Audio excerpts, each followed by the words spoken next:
Hey y'all, welcome to Baget, the home of family creativity. My name is Cedrica Baggett, and I help moms build unbreakable bonds with their teens through cooking. Now, let's get to the first part of today's show, which is my favorite part, of course, and you guys know it is Motivational Moment. So, let me pull up today's quote for you guys, which is Motivational moment quote is most of the important things in the world have been accomplished by people who have kept on trying when there seems no hope at all. So, you guys know what that means. That means that whatever you're trying to conquer, whatever goals you have to keep doing it until you get it right. You cannot quit. You have all these big companies in the world, Apple, Macintosh, all that stuff that has done it, who are very famous today and very successful in what they do. And of course, they didn't get it the first time they tried. So that means that they had to try over and over and over again to get it to where their business is today. And they didn't quit. So never quit, guys. Keep going for your goals. Keep conquering your dreams. Reach for your dreams, grab it, and take hold of it. So I want to remind you guys to remember that most of the important things in the world have been accomplished by people who have kept on trying when there seemed no hope at all. All right. So make sure you guys don't forget that at all. Now we're going to go into our fun food fact of the day, which is where'd it go? Right here. It is sweet potato. I love me some sweet potatoes. So the fun food fact for today for sweet potato is sweet potato is from North Carolina, which is it's an official vegetable there, and also the leading sweet potato producer in the U.S. It is a great way to eat healthy as they are fat and cholesterol free. And another thing about sweet potato is that the skin, you can eat that as well. The skin is very high in fiber and antioxidants that are good for the guts. So you want to have a healthy gut. We all got to have a healthy gut, immune system, all of that. So the sweet potato is very good for that. So remember that. Eat your sweet potatoes, y'all. It is not, even though it is very sweet, but it is healthy, and I love it. So you guys need to eat it. My kids eat it, and of course, another tip for moms out there: if you guys have kids that love sweet potatoes, but they don't love vegetables. I have kids, especially my son. He does not like veggies, but you have to find the food that they love and hide the veggies in there. Whether you chop it up real fine, or one thing with sweet potato, you could puree some carrots, which is basically the same color, mix it in, and they will never know. They will never know that it's in there. And my son, he likes to ask a lot of questions like, what's in this? Oh, nothing. It's okay to lie for a good cause, y'all. So it's okay.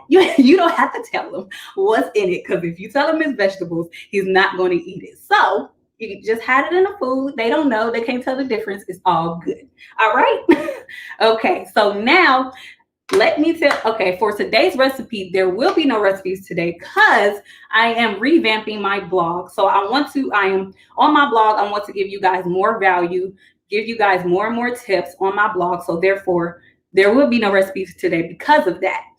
And so, but of course, I will keep you updated on that part.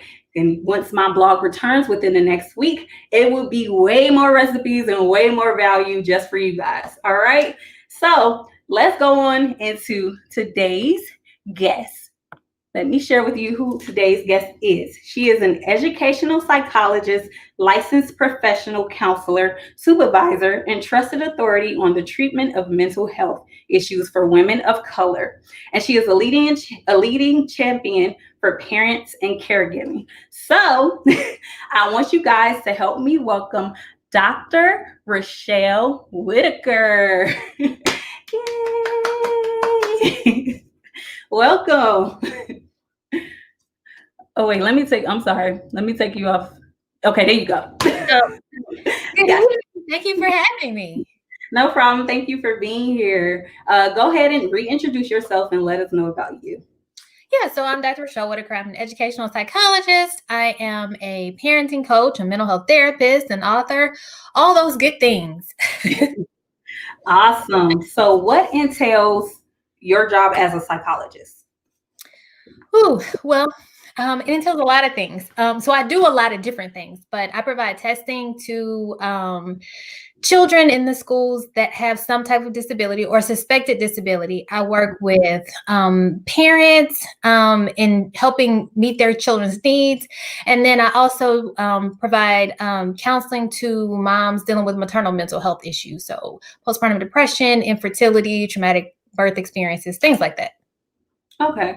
So what made you want to have a career that you have today? Ooh, well, probably it started a long time ago, like high school.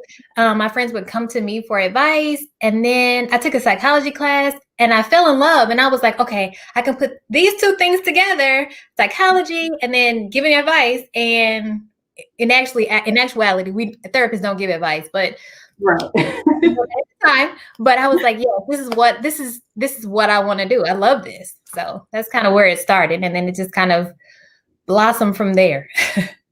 Awesome. Was there something particular that you saw in the Black community for you to focus on Black women? No, that didn't come till later. So when I started out originally, I wanted to work with kids because I had been working in the schools doing assessments. And what I found was that kids would have behavioral issues and people always focused on the behavior and not what was behind it, like not the root cause. And the root cause was like dealing with their emotions that weren't being tapped into. So initially I started working with kids. And then what happened was I would work with a child, they would get better, but then they would go home and then they would come back because mom was still dealing. I say mom because most of the time moms were the ones bringing their kids in, but moms would be dealing with all of the stuff that maybe she had to deal with because her child had behavioral issues, getting caught, whatever the case may be. So then I said, it was two things that happened. I was like, I started noticing that and I said, let me start from the top down. And then I had my own child and I experienced postpartum depression. And so the two kind of went together, the change in dealing with moms and moms of color. So that to me, in some aspects, it's different because there are challenges that we face that other moms don't face. Yeah, that's facts. So like that's where you led to parent coaching the moms as well. Yeah, That's where the door for that.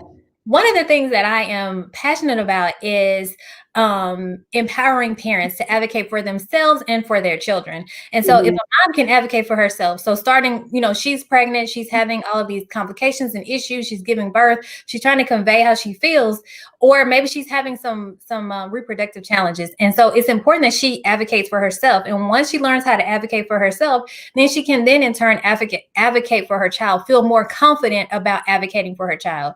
So that's kind of how that's just kind of how it all starts. So if you can advocate for yourself, then you're more likely to be able to advocate for your child. And as terms of advocate, what exactly do you mean by that? So like, I want to say take charge, but really use your voice.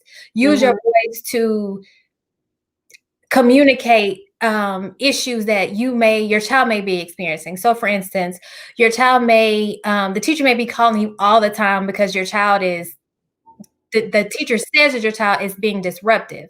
Well, as a mom, you know your child better than anybody else. And so not taking the teacher's, I won't say word for it, but not just leaving it as it is, but asking the teacher questions and knowing that your child, like, no, that's not what, that's not how he or she, that's not how they behave. There must be something triggering this. And so really taking the time in a non-confrontational manner to talk with the teacher to figure out what is happening and not just kind of going with the flow because you don't feel like either you know what to do or you know how to do it, or you just feel like you don't have a voice. That's awesome. That's some good information. So what do you say how do you guide the parents through this, especially when if some of them are stuck in their old ways? So we talk about what is keeping you from using your voice, right? And how do you value being able to speak up? What I found is that a lot of parents don't speak up because they don't feel like they are the expert on their child. They feel like they're intimidated by the educational or the medical system. And they feel like those are the experts because those are the teachers or those are the doctors. But what I try to help them understand is that, no, you are the expert on your child. Mhm. They may, know about the educational system, but you know about your child. And if you stand behind them, you drive what happens to your child. After working in the school system, I know that those parents that show up, that make the most noise, get the Yeah. most accomplished for their kids. For those parents that don't, unfortunately, it's just like, okay, well, we just gonna do the bare minimum. And that's kind of just like what happens. So you are thankful that you don't have a parent that's like in your face, just doing the most. But at the Yeah. same time, you want to know that a parent cares and a parent is showing up, because it makes a difference a lot of times in how staff and teachers treat that child. That's awesome. So what have been like the changes you've seen from the parent side and the child when they do the work?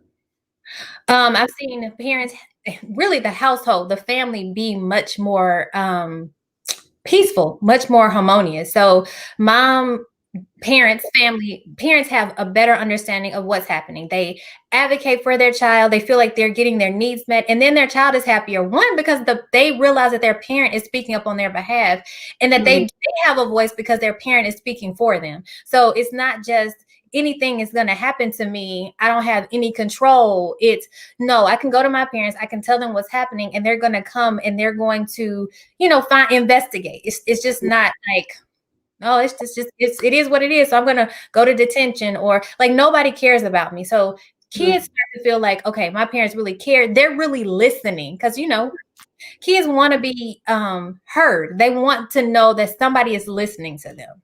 Right, exactly. So what motivates you to keep doing this work? Because I like dealing with some parents, it could be tough, or dealing with some kids, it could be tough. So what motivates you to keep doing the work that you're doing?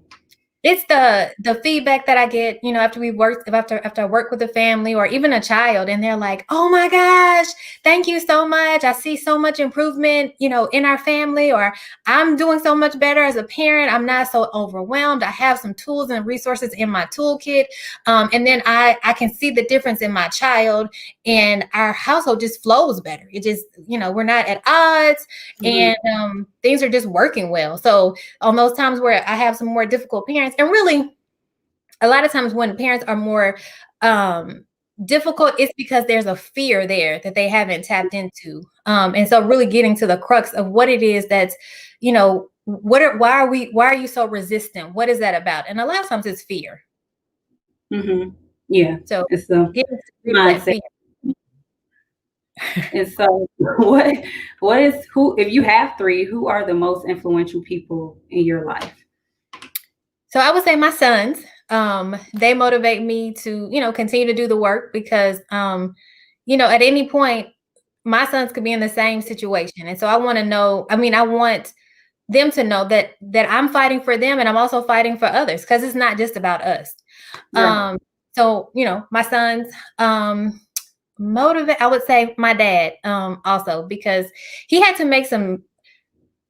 I would say he had to make some tough choices early on. Him and my mom got married. They were fairly young. He wanted to go to law school, but he also had a family. And so he had to make a choice to, provide for his family. And that's what he did.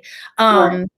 But there was a sacrifice that came with that. And so that is, and there were lots of things that he had to deal with, that, kind of motivate me to keep doing what I've been doing. Yeah, that's awesome. It's good to have parents like that that keep you pushing, and Yeah. motivate you to have a better life for yourself. And so, also, I want to ask for what. First, I want to ask, what is your favorite meal before I get into the COVID for you and your family? So, okay. So before I stopped eating meat, my favorite meal was mother pork chops. Mother pork chop. Well, I still not eating meat. I'm more of a pescatarian. So I would Oh, say now it's catfish. Catfish. oh yeah, I haven't had catfish in years. I grew up, but I haven't had it in. Yeah, it's been some years since I had catfish. Why? Do you eat fish? Yeah, I eat fish. I love seafood, but for some reason, it's been a long time since I had catfish. I need to eat. I need to make me some. So I'm gonna come up with a recipe. Yes, and share that recipe with me, please. Yeah.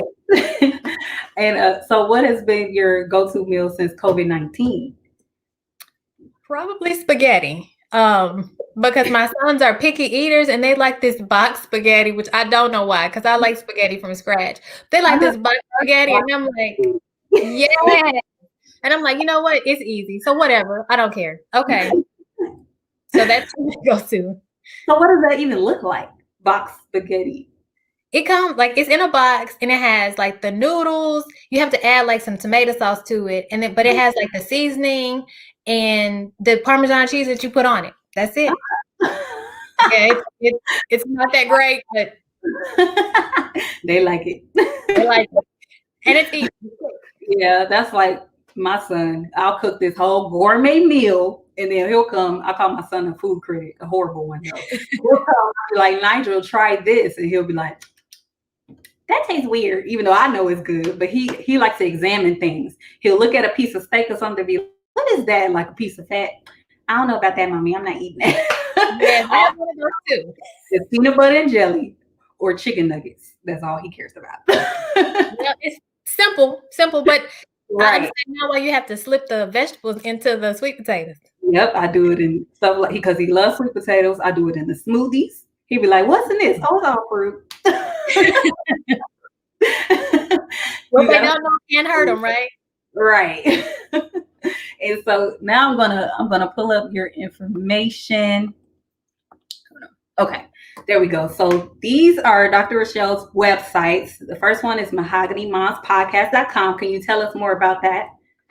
Sure. Yeah. So the podcast, the reason or the notion behind the podcast was to talk to different moms who experience challenges to kind of normalize those challenges for moms. Because a lot of times, for myself and in having moms as clients, they think that they're going through these things alone, or that motherhood is like this great thing all the time, and it's not. But we don't hear about the downside. And so that's the real crux behind the podcast, to hear other moms' stories and then to get information to really know what's happening, maybe with the doctors or with money or with your health.